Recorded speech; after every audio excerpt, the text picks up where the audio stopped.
Doctor, ¿por qué no se realizó el proceso de evaluación de jueces, notarios y fiscales desde el año 2018? Entiendo que usted no era parte ahí de esa judicatura, pero también entiendo que cuando uno llega a formar parte de un cuerpo colegiado, también se embulle de qué es lo que pasó, qué es lo que sucedió y por qué se retardaron estos plazos y quiénes tendrían la responsabilidad de no haber realizado estos procesos, porque creo yo que incluso debe existir una reforma al Código Orgánico de la Función Judicial para que los procesos de evaluación incluso puedan ser cada año y que las declaraciones patrimoniales de los jueces, fiscales y servidores judiciales también se las hagan cada año para de esa forma también poder controlar el incremento patrimonial. Entonces, le hacía esta pregunta que ¿por qué, si existe algún informe por parte de los anteriores vocales del Consejo de la Judicatura de por qué no se realizó estos procesos de evaluación? Como yo le había dicho, no conozco las razones de los anteriores miembros del Consejo de la Judicatura.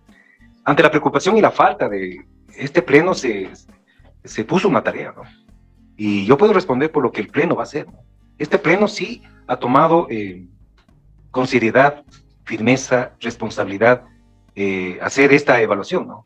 Y justamente una de las impulsadoras, para no trabajar monolíticamente a veces, por ejemplo, quien pidió y quien está al cargo y está para impulsar, porque bueno, la líder de la evaluación es la Dirección Nacional de Talento Humano, pero para recibir el apoyo, la vocalía, por ejemplo, de la doctora Solanda Huyes va a poner un equipo de apoyo para la Dirección Nacional.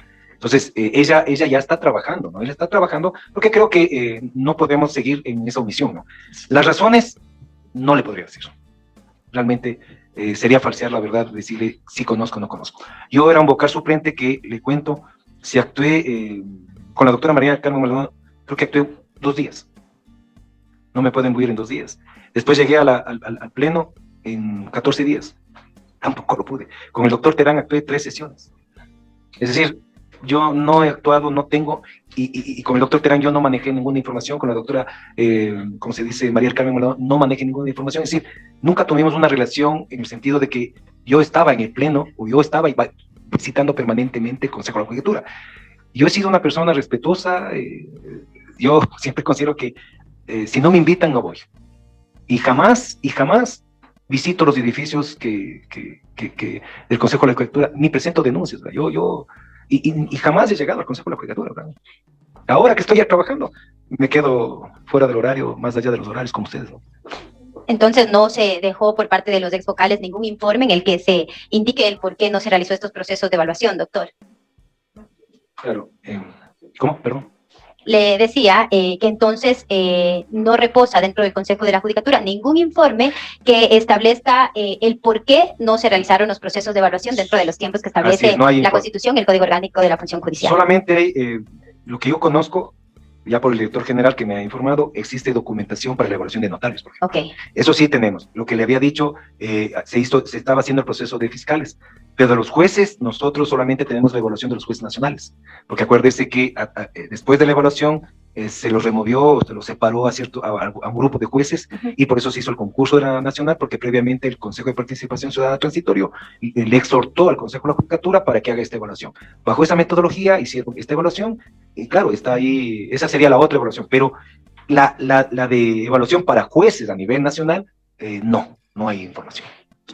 ¿Quién presidía el Consejo de la Judicatura durante el 2018 al 2023? Bueno, es de conocimiento público, 18, pero si quisiera que quede sentado nada. En el 18, y nosotros entramos posesionados en enero del 2019. Entonces, en el 18, el doctor Yala hace, creo que el último concurso, no sé si habrá hecho alguna evaluación. A partir del 2019 entra la doctora María Carmen Maldonado, hasta que renuncia a los 3 años, y de allí ingresa el 3 de febrero del 2022, entre el doctor Fausto Murillo, un año, hasta el 24 de enero del 2023, en el que ingreso yo solamente 15 días. Y de ahí, el 14 de febrero del 23, entra el doctor Bruno Manterán hasta el 18 de diciembre del 2023. Doctor, ¿en qué año se designan los servidores judiciales implicados en el caso Purga y bajo qué presidencias? Víctor Gregorio Vaca González, José Poveda Jaramillo, Mercedes Leonor Villarreal Vera, Hugo González Alarcón, Saúl Mera Zambrano, Tatiana Villafuerte Moreno y Henry Morán Morán.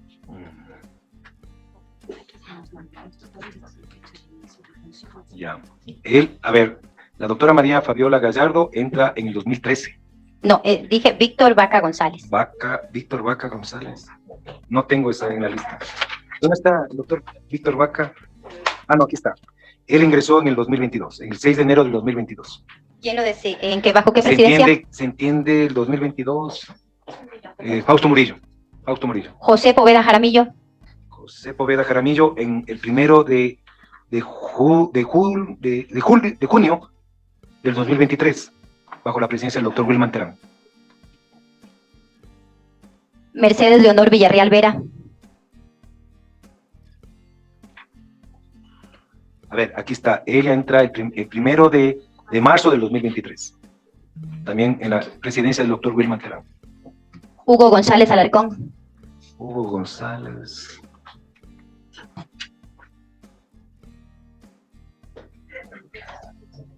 González, no. El 9. Aquí está. Él entra en el 2013. ¿13 este? 13. Sí, en el 2013. Me parece que la presidencia debe ser de Yalco, del doctor Gustavo Yalco. Saúl Mera Zambrano. Creo que él es empleado, ¿no? No sabría decirle. Creo que no está en la lista esta. Sí está. Pero bueno. Ah, en diciembre del 2020. ¿Bajo qué presidencia? María del Carmen Maldonado. María del Carmen Maldonado. Sí, en efecto, María del Carmen Maldonado. Tatiana Villafuerte Moreno. Villafuerte. Tatiana Villafuerte. Ella entra el 21 de noviembre del 2019 y sale el 14 de octubre del 2022. ¿Bajo qué presidencia? 19 es de la doctora María del Carmen Maldonado. Henry Morán Morán. Aquí está. Él entra el 11 de abril del 2019. Presidencia de la doctora María del Carmen Maldonado. La mayoría de jueces implicados dentro del caso Purga, es evidente que fueron colocados dentro de los periodos del señor Murillo y de la señora María del Carmen Maldonado. Pero aquí lo importante, según lo que me dicen en el área técnica, ellos responden al banco de elegibles del 2018. Y claro, eso responden al concurso del doctor Gustavo Yalco. Todos los que están nombrados en el 2019, 22, 23 son del banco de elegibles. Banco de elegibles que no ha sido actualizado, depurado por la ausencia de un concurso, pero que quienes les termina designando para que asuman el cargo de jueces son el señor Fausto Murillo y la señora María del Carmen Maldonado y el doctor Wilman Terán, que voy a tratar de modular. Voy a decir que gracias a la vida, por decirlo así, ya no están dentro del Consejo de la Judicatura y de esa forma no se sigue corrompiendo a esta institución. Doctor, ¿cuántas solicitudes ha remitido la Fiscal General del Estado para realizar la evaluación de fiscales? Varias porque tenemos. A ver, el 26 de abril del 2023 tenemos una solicitud. Verbalmente, cuando me reuní con ella, también me solicitó verbalmente que haga la evaluación de fiscales. Y antes de este periodo, porque también no se ha realizado el proceso de evaluación, ¿no hay ninguna otra solicitud por parte de la señora fiscal? Solo esta nomás. Ok. Por lo menos esta es la que tengo. Tendría que revisar el archivo si es que existen alguna otra. ¿Qué acciones van a realizar para prevenir que ocurra esto en otras provincias? Creo que hay que trabajar en esto de la cultura de la legalidad, ¿no? Y fundamentalmente, creo yo que, como se dice, tenemos que seguir interiorizando los centros de autoridad, ¿no? Pensaría que hay que tener en cuenta que la familia es el principal núcleo de donde nacen los valores y los principios, ¿no?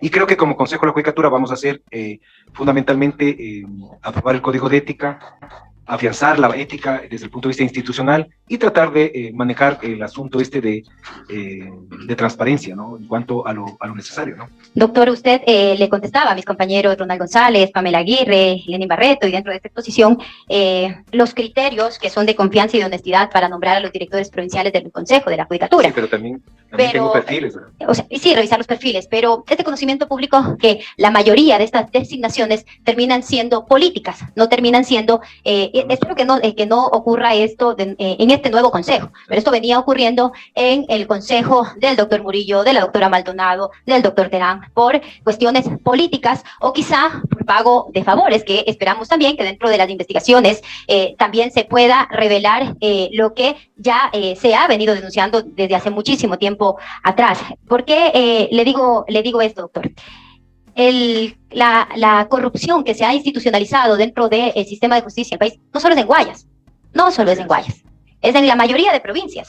A mí me sorprende cómo la función judicial y la Fiscalía General del Estado no actuaron antes. Cuando, por ejemplo, en mi provincia, que incluso nosotros presentamos una acción que es para que se inicie un proceso de acción disciplinaria en contra del doctor Ángel Lindao por entregar una medida cautelar a la carta para que se quede en el cargo el señor Ulloa, no prosperaban, no avanzaban dentro de los tiempos que establece la ley.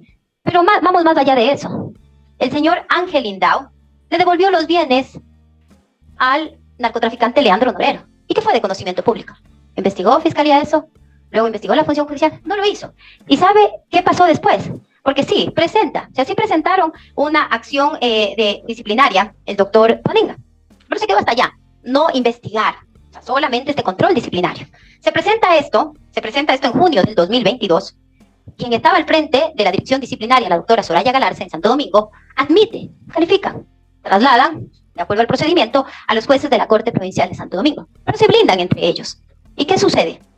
Los doctores, y mire que es gravísimo, devolverle los bienes a través de una acción de protección al narcotraficante Leandro Norero, los doctores, y voy a decir los nombres, que los tengo aquí porque tengo la resolución, Galo Luzuriaga con voto salvado, Iván Javier León Rodríguez, con juez que llegó a dedo, que no cuenta con, puede ser juez, pero no cuenta con las credenciales académicas, ni de probidad, llegó incluso a ser con juez de la Corte Nacional de Justicia, y el doctor Juan Carlos Mariño Bustamante, después de 72 días, emiten la resolución y califican de negligencia manifiesta. Después de 71 días, cuando la norma dice que tiene que ser dentro de 60 días. ¿Y qué hizo en ese momento el Consejo de la Judicatura para evitar que quede también ya sin efecto la sustanciación del expediente disciplinario? Hace revocar la medida preventiva de suspensión que ya pesaba sobre el doctor Ángel Lindao por devolverle los bienes al señor Leandro Norero.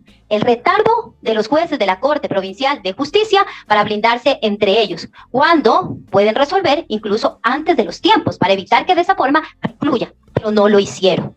Felizmente ya después el Consejo de la Judicatura resolvió en legal y debida forma. Yo en mi presidencia justamente ingresé y la primera acción fue la destitución del Lindao. Así es, doctor, y lo felicito por aquello, lo felicito por ser imparcial.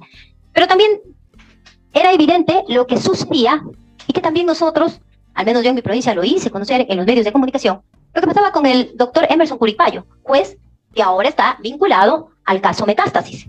Un juez que había firmado más de 15 boletas de excarcelación, extendiendo efectos de medidas cautelares, habeas corpus, acciones de protección, incluso a favor de un sentenciado a 22 años de prisión, a un homicida con 25 años de prisión y a un violador sentenciado a 22 años de prisión. Sobre él... 40, según lo que se tiene la información, son 40. Sí, sobre él presentaron también estas acciones ante la Dirección de Control Disciplinario, la denuncia presentada por Pablo Pundín Tandazo, director de asesoría de la Judicatura de la SNAI, el 3 de marzo del 2023. ¿Pero qué hicieron los jueces? El doctor Jorge Montero y Juan Carlos Mariño, el 11 de mayo del 2023, hacen mayoría y no emiten la declaratoria jurisdiccional, cuando la doctora Soraya Galarza, de Control Disciplinario, quien estaba en ese momento, admite y dice que cumple con todos los presupuestos. Pero los jueces de la Corte no califican y no resuelven. Recalco, se blindan entre ellos, doctor. Claro, ¿Y qué pasa también con la otra denuncia en contra del mismo juez Curipayo, que presentó el procurador síndico de Chone y que remitieron a la Corte Provincial y tampoco emitieron la declaratoria jurisdiccional previa? Pero algo más reciente, otra denuncia en contra del doctor juez de lo civil, el doctor Cubi, que también asimismo se admitió por parte de la doctora Soraya Galarza. ¿Y qué hicieron los jueces de la Corte? Lo que acabo de decir, porque estilan hacer eso, blindarse entre ellos y no proceder conforme a derecho para sancionar a estos malos elementos. Es por ello, doctor, y lo hago público dentro de esta sesión, que se está haciendo este proceso de fiscalización por el caso Purga, que no solamente debe ser para Guayas, debe ser para Santo Domingo, debe ser para Esmeralda, debe ser para Pichincha, debe ser para Manabí, El Oro, Los Ríos, para todas las provincias del país. Es por ello, también, señora presidenta, que dentro de este marco de preguntas me permito hacer público que le he solicitado que comparezca a esta comisión la actual directora provincial de la Judicatura de Santo Domingo, la doctora Jimena Chiriboga, la doctora Paola Valencia, coordinadora provincial en el ámbito disciplinario, porque hay represadas acciones allí, denuncias en contra de estos, dentro de estos malos elementos, y tampoco resuelven, el presidente de la Corte Provincial de Santo Domingo, para que también puedan resolver, porque a criterio de ellos no resuelven. cuando hay todos los presupuestos y hay todos los elementos de cargo para que puedan proceder de acuerdo a lo que establece el Código Orgánico de la Función Judicial, así como también procedí a solicitar que se haga a la UAF y a la Contraloría el examen especial de las declaraciones patrimoniales de estos jueces. En cuanto a la doctora Jimena Chiriboga, doctor, yo le decía, porque a mí sí me preocupa que la doctora, ella promovía marchas, y tengo estos, y que voy a proceder también a remitirle a la señora presidenta de la comisión, tengo chats que voy a proceder a desmaterializar, a favor del doctor Wilman Terán cuando iniciaban estos procesos. Entonces no puedo, al menos como santo domingueña, tener la plena convicción que desde esa dirección del Consejo de la Judicatura están actuando con imparcialidad y que no están respondiendo a determinada persona. Así como también dentro de estos chats agradecían cuando era público que el doctor Emerson Curipayo daba estas acciones de protección espurias, que son obscenas a los delincuentes, agradecían incluso dentro de estos chats que el doctor Emerson Curipayo era una de las personas que les aportaba con fondos para las fiestas de los judiciales. Entonces, esas cosas hay que investigar. No podemos tener, doctor, personas que no cumplan con la probidad, que no cumplan con la independencia y que no le garanticen a mi provincia esa independencia. Más cuando promovía la doctora estas marchas para manifestarse a favor y en respaldo del doctor Wilman Terán. Hasta ahí, señora presidenta. Muchas gracias. Como yo le había, solo quiero hacer una acotación. Proceda. A ver, ¿cuál es la cuestión, no? Seguro que entiendo, estas son declaratorias que el Consejo de la Judicatura, mientras no haya la declaratoria, no podemos actuar. Entonces, el gran problema es que, como usted dice, el blindaje, como ya había manifestado, responde a todas estas situaciones, y ahora vemos que los jueces Curipayo y Blindado respondían a ciertos intereses de la delincuencia organizada, ¿no? Entonces, así es, doctor. Ahí quedaríamos, yo ahí tendría que buscar un mecanismo para poder tratar de investigar a estos jueces provinciales, si es que algún mecanismo legal tengo, ¿no? Porque el problema mío es a veces pero déjeme ver si es que puedo encontrar algún mecanismo. Y en eso, y voy a recalcar y que quede clarificado, no hay responsabilidad sobre usted, sí. porque usted está actualmente recién dentro de estas funciones, después de la destitución de Wilman Terán. Lo que yo le hago conocer es la problemática que sucede en Santo Domingo, sí. Sí. Incluso tienen un modo operandi, doctor, pero la ciudadanía no se arriesga a denunciar, Cuando les detienen a los conductores por estar en estado etílico, ¿qué es lo que denuncia la ciudadanía de los jueces de Santo Domingo de los Áchilas? Que tienen una tasa, porque la tasa, el peaje, las coimas, pagan desde el sorteo para que llegue a determinados jueces. ¿Y sabe qué es lo que dicen? Porque la gente no se arriesga a denunciar con las pruebas que tienen, que les cobran $1,800, doctor. 500 para el abogado, 300 para el agente de tránsito y 1,000 para el juez. Y le invito a que revisen estos expedientes sobre los procesos de la detención de los conductores en estado etílico, que la mayoría, a pesar de haberles hecho la prueba de alcoholemia, quedan en libertad porque pagan la tasa. Así se conoce en mi provincia. Pagan la tasa porque el peaje, la coima, es desde el área de sorteo. Y hay que revisar también, doctor, y encontrar el mecanismo legal dentro del ámbito de las competencias, porque los jueces se blindan entre ellos, y después de que dentro del área de control disciplinario, algo que no está pasando con la actual directora de control disciplinario, la doctora Valencia, pero que sí sucedía antes con la doctora Soraya Galarza, que admitían y calificaban, después de pasar este proceso en la Corte Provincial, o se retardaban justamente para que precluyan los tiempos de tomar la decisión, o simplemente entre ellos se unían y no calificaban, y decían que no existía procedencia y que no existían los elementos suficientes para proceder con las sanciones respectivas a los jueces. Sí, el día lunes nosotros con el director general vamos a visitar en forma personal la provincia de Esmeraldas y la provincia de Santo Domingo. Desde la otra semana va a comenzar a llegar los equipos técnicos en forma personal a hacer justamente los levantamientos, y hemos pedido a la Contraloría General del Estado, también vamos a pedir ampliar la hoja de trabajo para que hagan esta provincia de Santo Domingo y la de Esmeraldas y la de Manabí, fundamentalmente, donde recibimos bueno, recién me acaban de dar una información de manera, es decir, la gente está perdiendo miedo, ¿no? Y tengo informaciones, algunas en Manabí, que tengo que investigar a ver si son cuestiones que me dejan muy preocupado, ¿no? Y vamos a tratar de abarcar. Lo malo es que no tengo las herramientas de la Fiscalía General, que esas serían magníficas para mí, ¿no? No tengo las escuchas telefónicas, no tengo la gente encubierto, no tengo nada, ¿no? Yo solo actúo en base a esta denuncia y ahí comienzo a trabajar. Cuando yo quiero hacer alguna petición de escucha telefónica, tengo que ir a la Fiscalía para que la Fiscalía haga el inicio claro. Entonces, la parte disciplinaria es diferente a la parte penal. Lo único que hacemos es el trabajo y tratar de hacer lo mejor posible, ¿no?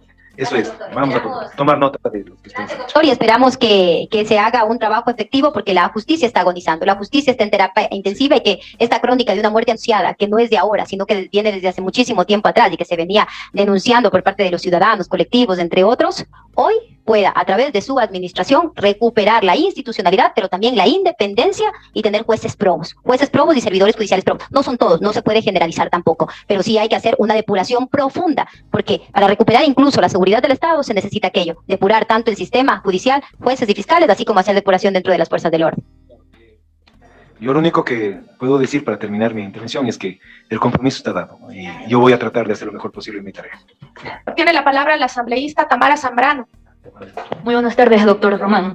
De acuerdo a su exposición, infiero, ¿el presupuesto del Consejo de la Judicatura no es suficiente o es cuestión de corrupción por parte de los funcionarios de no concluir los sumarios administrativos? ¿Qué opina usted? O sea, ¿qué cree usted que...? A ver, yo de lo que hemos hecho una primera aproximación, a veces es por parte del personal, porque la gran cantidad, dependiendo las provincias, por ejemplo, las de mayor carga laboral disciplinaria son Pichincha, Guayas, Manabí, por eso, si ustedes ven, en estas provincias está dividido las dos direcciones, hay dos direcciones, una administrativa y una disciplinaria. Son 5 provincias, Manabí, Pichincha, Guayas, Azuay, y me parece que, no recuerdo la otra.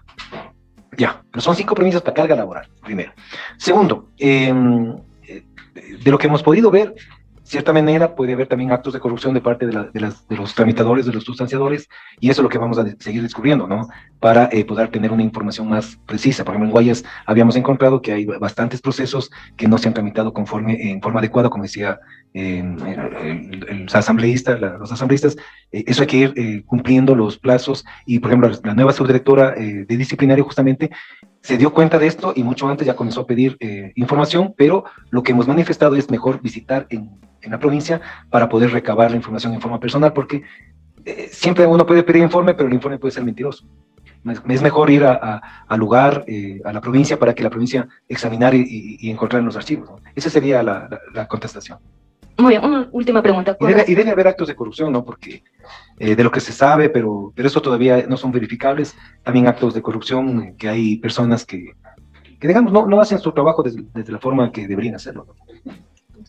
Como le indica, una última pregunta. Con respecto a todas las acciones que se están dando en el Consejo de la Judicatura, ¿usted cree conveniente reformar la Constitución, la ley del Código Orgánico de la Función Judicial? A ver, yo creo que el Consejo de la Judicatura sí tiene su razón de ser, porque yo tengo 33 años de abogado, es decir, puedo ser mayor que... Soy abogado y algunos de ustedes no han de haber nacido todavía cuando yo era abogado ya, ¿no? Pero ahí viene el asunto, ¿no? Yo digo que antes, por ejemplo, ante la preocupación del asambleísta y hablaba de la división, yo conocía que el Pleno de la Corte Suprema se dividía a las provincias. Y había jueces de Manabí que tomaban control de la provincia de Manabí. Es decir, eso sucedía en la Corte del año 97, ¿verdad? ¿No? Yo soy viejo y tengo un papá que también fue abogado, tengo hermanos abogados, es decir, conozco esto de la justicia desde que nací, digamos.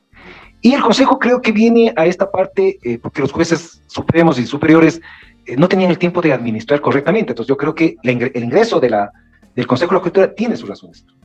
Ahora actualmente manejar la cuestión administrativa, infraestructura, todo eso es una cuestión bastante pesada y que creo que los jueces no avanzarían, porque si ustedes toman en cuenta, jueces de la Corte Nacional, jueces de la Corte Provincial, de las salas penales tienen tanta carga que en audiencia se pasan. Por ejemplo, ustedes ven la audiencia Yunda lleva creo que un mes, ¿no? Entonces, imagínense, además darles la carga administrativa, yo creo que el Consejo tiene sus razones. Que se puede cambiar ciertas cosas, se puede cambiar.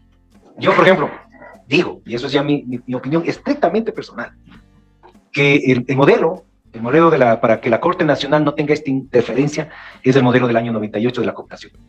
Claro, todo eso con el objetivo de poder mejorar la situación. Claro, sí, me parece que es el mejor sistema para que yo creo que esto de renovar cada tercio, 9 jueces, yo me acuerdo que cuando se elegían los 4 años a los jueces supremos entraban el primer año a aprender, los 2 ya trabajaban y el cuarto se dedicaban a renovarse, a buscar que los reelijan nuevamente. Es decir, ese ha sido un problema de la justicia permanente, ¿no? Y yo creo que siempre la forma de elección de un juez es bien complicada. Estamos cumpliendo con los estándares de la Corte Interamericana en cuanto a las sentencias, que es concurso de méritos y oposición. en este concurso de la Nacional, que es lo que nosotros estamos poniendo los estándares lo más estricto posible, tanto académicos como en el momento de la oposición, eligiendo a los mejores expertos. Vamos a tratar de hacer lo mejor posible, ¿no? Porque ninguna obra humana es absoluta y perfecta, ¿no? Pero creo que poniendo todo el esfuerzo, todas las ganas y la ética en cada acto que podemos hacer, creo que podemos estar tratando de garantizar que lleguen los mejores. Es lo único que les puedo decir, ¿no?